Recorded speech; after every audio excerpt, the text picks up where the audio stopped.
जमवा रामगढ़ के पीर की तलाई गांव में टूटी सड़क ने रोका जनजीवन, 100 से अधिक परिवारों का संपर्क टूटा। जमवा रामगढ़ की ग्राम पंचायत इंद्रगढ़ के पीर की तलाई गांव से बड़ी खबर सामने आ रही है। हाल ही में हुई भारी बारिश के कारण पीर की तलाई ढाणी तक जाने वाली मुख्य सड़क बह गई है। सड़क के क्षतिग्रस्त होते ही क्षेत्र के 100 से अधिक परिवारों का गांव की मुख्य सड़क से संपर्क पूरी तरह टूट गया है। इस टूटे संपर्क का सबसे ज्यादा असर स्कूली बच्चों और रोज काम पर जाने वाले लोगों पर पड़ा है। स्कूल और कोचिंग की बसें अब गांव तक नहीं पहुंच पा रही, जिससे विद्यार्थियों की पढ़ाई पर गहरा असर पड़ रहा है। वहीं नौकरी पेशा किसान और दुग्ध विक्रेता जो रोजाना आवागमन करते हैं, उन्हें भी भारी दिक्कतों का सामना करना पड़ रहा है। पीर की तलाई ढाणी में गुर्जर समाज के 100 से अधिक परिवार रहते हैं, जिनकी आजीविका मुख्य रूप से किसानी और पशुपालन पर निर्भर है। अब जब रास्ता ही बंद हो गया है, तो दूध, सब्जी और अन्य उत्पादों को बाजार तक पहुंचाना भी नामुमकिन हो गया है। ग्रामीणों में इस स्थिति को लेकर भारी आक्रोश है। पूर्व वार्ड पंच सूर्य प्रकाश और हनुमान सहाय गुर्जर सहित कई ग्रामीणों ने प्रशासन को चेतावनी दी है कि यदि जल्द ही सड़क की मरम्मत कार्य शुरू नहीं हुआ तो वे आंदोलन करेंगे।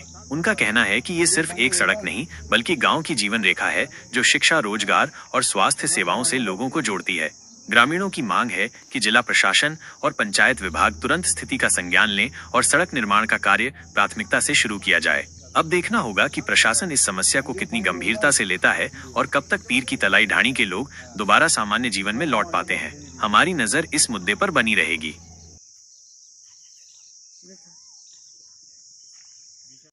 मैं हनुमान साई गुर्जर, ग्राम पाली ग्राम पंचायत इंद्रगढ़। हम पाली पीर की तलाई की ढाणी में रहने वाले हैं। यहाँ 20-25 साल से ये रास्ते की बहुत बड़ी परेशानी है।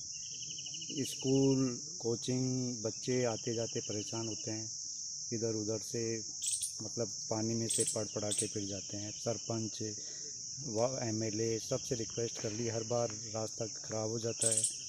हर बार खुद के पैसों से उगाकर रास्ते को जो भी भाव क्षेत्र में टूटता है उसको खुद के पैसों से रिपेयर करवाना पड़ता है।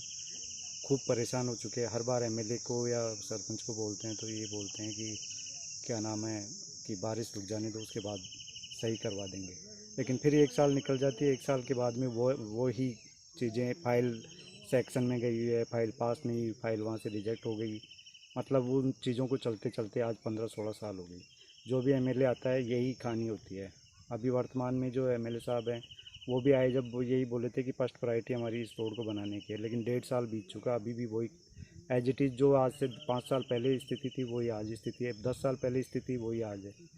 तो MLA साहब और सरकार से हमारी तो यही गुजारिश है कि जल्दी से जल्दी जो भी हमारे को परेशानी आ रही है उसको दुरुस्त कराएं। नहीं कल को कोई भी बच्चा स्कूल जाते आते, कोचिंग या बच्चे कोई भी हारी बीमारी हो जाती है, इमरजेंसी कुछ भी, तो किधर से जाएंगे? बीच में पानी का भाव क्षेत्र पड़ता है। कोई भी अनहोनी हो जाएगी तो उसका जिम्मेदार कौन होगा? और पानी का भाव क्षेत्र इतना तेज़ आता है कि जब तक ये पुलिया सही तरीके से सुदृढ़ तरीके से नहीं बनेगी, जब तक इसका कोई सॉल्यूशन भी नहीं निकलेगा। तो आप सरकार से यही विनती है कि इसको जल्दी से जल्दी सही कराएं। मैं सूर्य प्रकाश गुर्जर, जमवा रामगढ़ तहसील से ग्राम पंचायत इंद्रगढ़, ग्राम पाली से बोल रहा हूँ। और ये हमारा ग्राम पंचायत में पाली गांव में ये रास्ता बिल्कुल टूट गया। ऊपर गांव से ऊपर ढाणी में कम से कम 300 लोग रहते हैं, तो रास्ता ही कट गया तो आने जाने में प्रॉब्लम हो रही है। 60-70 बच्चे आते हैं स्कूल, उनको भी अब परेशानी होगी, स्कूल खुलेगी तब। और जो गांव काम पे जाते हैं उनको सुबह शाम बहुत प्रॉब्लम हो रही है। सरपंच साहब को प्रार्थना है कि इस रास्ते को जल्दी जल्दी सही कराए। MLA साहब से भी हाथ जोड़ के प्रार्थना है कि इस रास्ते को जल्दी जल्दी सही कराए। और सभी लोग परेशान हो रहे हैं। ऊपर गांव खेतों में जाने वाले सभी लोग परेशान हो रहे हैं। कैसे भी करके मिलजुल के इस काम को करवाए। रास्ता बिल्कुल बंद हो चुका है।